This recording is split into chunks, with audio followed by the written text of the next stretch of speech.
Welcome to Story Time. Today's story The Memory Locket.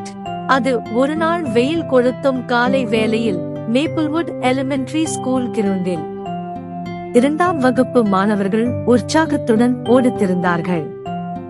இன்று show and tell எனும் நாள். Students அனைவரும் அவர்கள் வகுப்பு தோழர்களுடன் ஏதாவது விசேஷத்தை பகிர்ந்து கொள்ளும் நேரம். பெரிய பழுப்பு நிற கண்கள் கொண்ட அமைதியான பெண் ரோசி வகுப்பறைக்குள் செல்லும் போது தனது பழைய லாக்கெட்டை இறுக்கமாக பிடித்துக் கொண்டாள். அனைவருக்கும் காலை வணக்கம். திருமதி ஜான்சன் வகுப்பை வாழ்த்தி பேசினார். யார் முதலில் சொல்ல விருப்பத்துடன் உள்ளீர்கள் என்று கேட்டார். ரோசி ஒரு கணம் தயங்கி பிறகு கையை உயர்த்தினாள். அவள் எழுந்து நின்று அவள் இதயம் துடித்து அறையின் முன் நடந்தாள். அவள் என்ன வெளிப்படுத்துவாள் என்று ஆர்வத்துடனும் அவளது வகுப்பு தோழர்கள் அவளை பார்த்தனர். நான் இன்று மிகவும் விலையுயர்ந்த ஒன்றை கொண்டு வந்துள்ளேன் என்று ரோசி பேசத் தொடங்கினாள். இது என் பாட்டியின் லாக்கெட். கிளாஸ் ரூம் முழுவதும் அமைதியில் முழுகியது. ரோசி டீச்சரின் மேசையில் வைத்திருந்த சிறிய வெல்வெட் பெட்டியை திறந்தாள். உள்ளே ஒரு மென்மையான தங்க லாக்கெட் இருந்தது. அதன் மேற்பரப்பு சிக்கலான வடிவங்களால் பொறிக்கப்பட்டுள்ளது.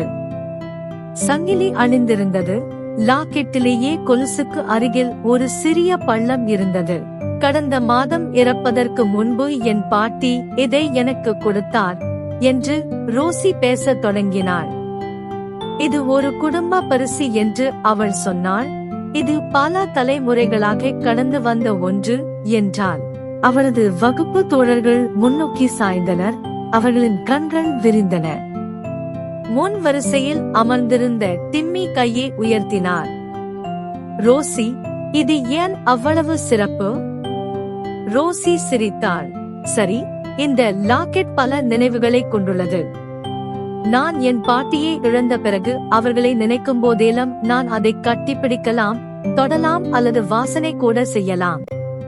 அவள் இடையில் பேசுவதை நிறுத்தினாள். அவள் குரல் மென்மையாக இருந்தது.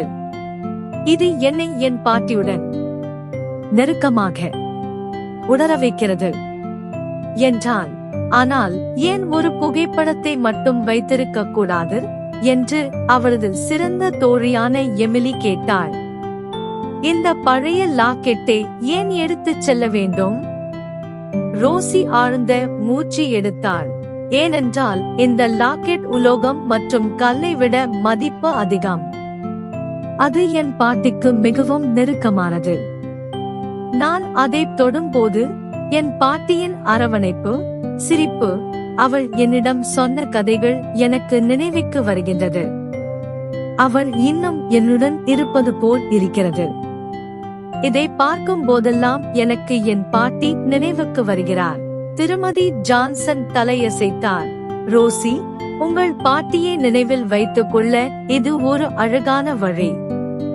சில நேரங்களில் நாம் தொடக்கூடிய மற்றும் உணரக்கூடிய விஷயங்கள் இழப்பை சமாளிக்க உதவுகின்றன.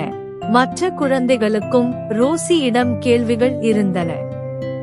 ரோசி, நீ எப்போதாவது லாக்கெட்டுடன் பேசியிருக்கிய என்று ஜானி கேட்டார். அதற்கு ரோசி ஆம் ஒப்புக்கொண்டாள். நான் எனது நாள்தோறும் நடக்கும் செயல்களும் எனது கனவுகளையும் மற்றும் சில சமயங்களில் எனது ரகசியங்களை பற்றி சொல்வேன் என்று அவள் கூறினார். ரோசியை பார்த்து, அந்த லாக்கெட் உன்னை எப்போதாவது வருத்தப்பட வைத்திருக்க என்று லீலா கேட்டாள். அதற்கு ரோசி சில நேரங்களில் என்று பதிலளித்தார். ஆனால் அது எனக்கு ஆறுதலையும் தருகிறது.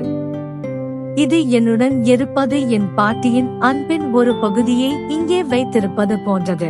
ரோசி தனது உணர்வுகளை பகிர்ந்து கொண்ட போது வகுப்பறை வெப்பமாக இருந்தது.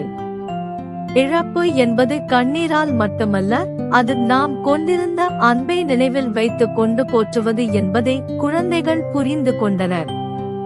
ரோசியின் லாக்கெட் தான் பாட்டியின் ஆன்மாவை உயிர்ப்பிக்கும் வழி என்பதை அவர்கள் உணர்ந்தனர். இடைவேளையில் பெரிய கருவேல மரத்தடியில் லாக்கெட்டை பார்த்து கொண்டு ரோசி மற்றும் எமிலி சேர்த்து பேசிக்கொண்டு இருந்தனர். ரோசியிடம் எமிலி கேட்டாள், நம் அன்புக்குரியவர்கள் நம்மை பார்க்கிறார்கள் என்று நினைக்கிறாயா?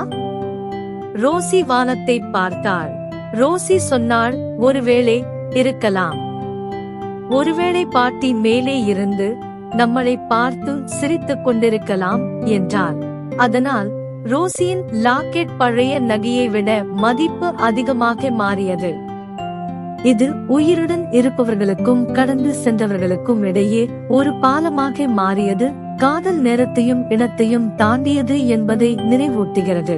பெல் அடிக்க ரோசி லாக்கெட்டை மீண்டும் அதன் வெல்வெட் பெட்டியில் வைத்தாள்.